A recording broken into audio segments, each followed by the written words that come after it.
AJ, someone who impressed you in that preseason, the entire preseason, that you think could have a bigger impact in DFS than you expected before the preseason started? Well, maybe I was just a little too high on Drew Lock being able to get the starting job in the Mile High City, but I wasn't sold on Teddy Bridgewater, being guaranteed the Week 1 starting job. And I think he's done enough here to earn that. They named him the Week 1 starter. I think that's well earned.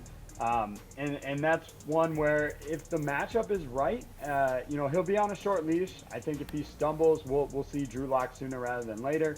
But, Week 1 against the Giants, this is a great matchup to use Teddy Bridgewater. Week 2 as well. So he's one player I didn't necessarily have in my, watch list for Week 1 because I wasn't sure he was going to be the starter. And now that he has earned that job, I think he's a good play to utilize and probably have a low drafted percentage in my opinion. And AJ, don't you feel like offensively, like the personnel, they collectively take a step forward here in like fantasy potential with Bridgewater under center compared to Locke?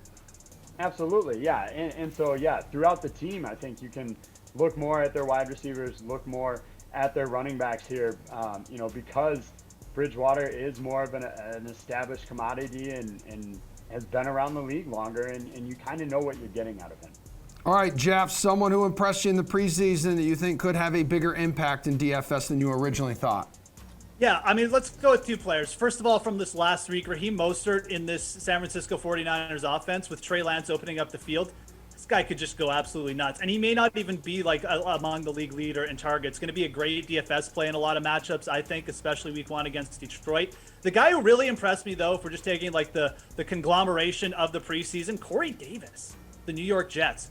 This guy was used in every single different situation in Zach Wilson's final lead-up start for the New York Jets. And again, we want to take usage clues and like guys snap counts. We look at things like snap counts, but Davis was so impressive from the fact that not only was he out there getting targets with Zach Wilson, but he was being moved around the field. He was being used in short passes. He was being used down the field. He was being used like a team would use their wide receiver one. This is a former first-round overall draft pick. The Jets committed a lot of money to him.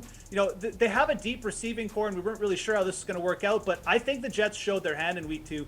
I think Corey Davis is going to get a lot of targets this year.